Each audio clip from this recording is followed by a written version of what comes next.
क्या आपको भी मन है टेक इंडस्ट्री में काम करने का, बट कोडिंग का रोल भी ज्यादा मेजर नहीं चाहिए? तो इसमें जो डोमेन बेस्ट निकल के आता है वो है डेटा का। But you need to know how to analyse and manage the data properly. अब डेटा डोमेन में एज द नेम सजेस्ट्स आप बहुत सारे डेटा से डील कर रहे होते हैं। आप डेटा को एनालाइज कर रहे होते हैं और बिजनेस इनसाइट्स निकाल रहे होते हैं to find out in which direction your business is going to go into. अगर आपको लगता है कि आप डेटा को एनालाइज करके उससे अच्छे से डील कर सकते हैं, this is something that could be your forte, तो वीडियो को एंड तक देखना मत भूलना। इस वीडियो में हम बात करेंगे इसमें प्रोफाइल्स किस टाइप की होती हैं और सैलरी कौन सी प्रोफाइल में ज्यादा होती है, फ्यूचर स्कोप और करियर ग्रोथ क्या है और कौन सा tech stack is needed to compile all of it. Hi guys, I am Nishita and you are watching Geeks for Geeks, your one-stop solution for all coding related problems। अब data domain में majorly 3 type की profiles देखने को मिलती है: data engineer, data analyst and data scientist. लेकिन इन profiles में काफी कंफ्यूजन रहती है क्योंकि कंपनी अपनी रिक्वायरमेंट्स के हिसाब से इन्हें इंटरचेंजेबली भी यूज करती है। नॉट ओनली दैट, इनमें काफी बार रिस्पॉन्सिबिलिटीज भी बहुत ओवरलैप करती है। तो let's learn more about all these 3 profiles properly. So if we see, हर टेक कंपनी में बहुत डेटा इनफ्लो होता है, be it user data, market data, feedbacks, profit और growth, tech insights and what not. So what they need are people to manage and organize that data in the right way। अब हम ये समझेंगे कि कौन सा रोल किस data flow के लिए रिस्पॉन्सिबल होता है। तो डेटा फ्लो के 4 स्टेजेस होते हैं: data cleansing and storage, data collection and transformation, data exploration and data aggregation and predictive analysis. तो सबसे पहले आता है आपका data collection and data storage का प्रोसेस। अगर आपको डेटा को समझ के बिजनेस डिसीजंस लेने हैं तो सबसे पहले काम आता है आपका डेटा इंजीनियर का, to create optimised and scalable data pipelines जो एक सोर्स से कलेक्ट करे और उसे किसी और सोर्स में सारा डेटा ऑल टुगेदर डाले। ये डेस्टिनेशन कोई डेटाबेस हो सकती है या simple file, it doesn't matter. What matters is कि आप कितना एफिशिएंटली इस डेटा को मैनेज कर पाते हो, क्योंकि in big companies the data is very huge and can choke the system if not handled properly. तो ये सुनने में आसान लगता है, but it requires good domain knowledge about complex distributed systems to solve this. थोड़ा कॉम्प्लेक्स हो गया ना? कोई नहीं, पहले let's understand distributed systems as a kid. Imagine आपके पास एक बहुत बड़ा गार्डन है, पर उसको वाटर करने के लिए सिर्फ एक कैन। तो क्या आप इफेक्टिवली उसे वाटर कर पाएंगे? नहीं। So what you do is you call 10 other friends with their own water cans to water all over the garden.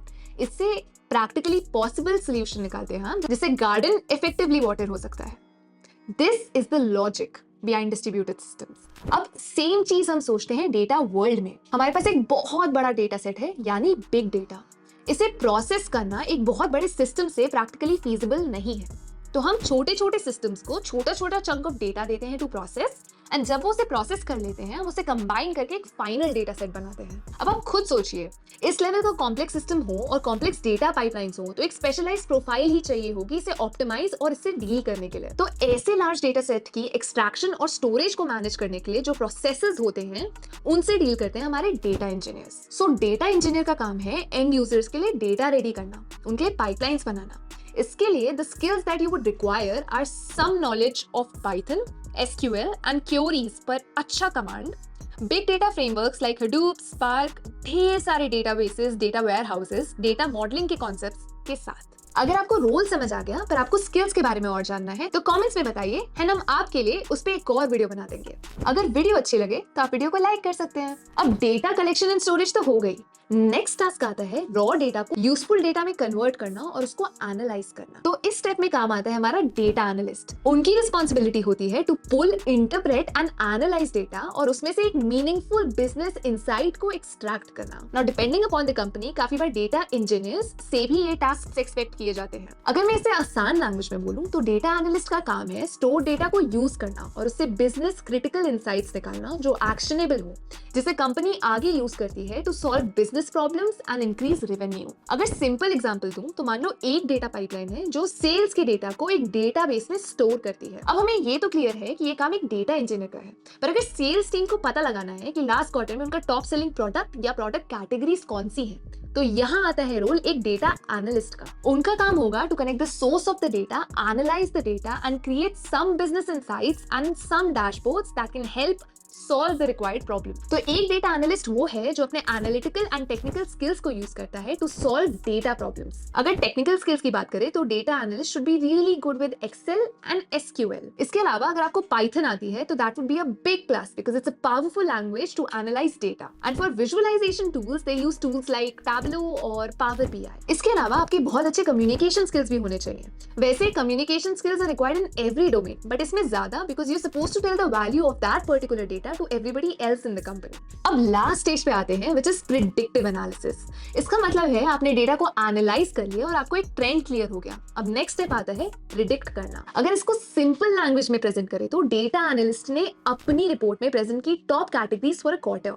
But जरूरी नहीं है फ्यूचर क्वार्टर्स में सेम कैटेगरीज सेम सेल्स दें, right? So we need systems that can analyze user का past data, say sales, for about 2 years का और 3 years का, whatever the amount they specify, and AI ML models use करके future behavior user का predict कर पाए. तो ये काम होता है एक data scientist का. उनका काम होता है to make machine learning models that can analyze the patterns and predict the future use of the same. ये मेरे हिसाब से सबसे कॉम्प्लेक्स प्रोफाइल होती है because apart from all the technical skills आपको मैथ्स और स्टेटिस्टिक्स में भी बहुत अच्छा होना पड़ेगा. And this uses heavy ML and AI, तो आपको उसमें भी बहुत वेल वर्स्ड होना पड़ेगा. इसलिए companies are very specific with their profiles and most of these jobs are given to post graduates और स्कॉलर्स और experienced people who are well versed with the technology and everything else required. They need to be extremely good at coding, analysis, mathematics, machine learning and much more. इसलिए obviously एक data scientist की salary is way more than either of the two, followed by a data engineer and then a data analyst. तो अगर ये सब समझने के बाद हम बात करते हैं फ्रेशर्स की, तो इट इज ऑब्वियस कि डेटा एनालिस्ट की स्किल्स रिक्वायर करना are way easier than either two. तो मैक्सिमम फ्रेशर्स बनते हैं data analysts and turn into DE and DS as they proceed in their careers. यहाँ पर डेटा स्ट्रक्चर्स पे उतना फोकस नहीं रहता, रादर आपके डेटाबेसेस, आपके एसक्यूएल रिलेटेड स्किल्स पे ज्यादा अटेंशन जाता है. तो अगर आपको भी एक डेटा एनालिस्ट बनना है या फ्यूचर में डीई और डीएस बनना है तो do explore all these options very well. See you letter.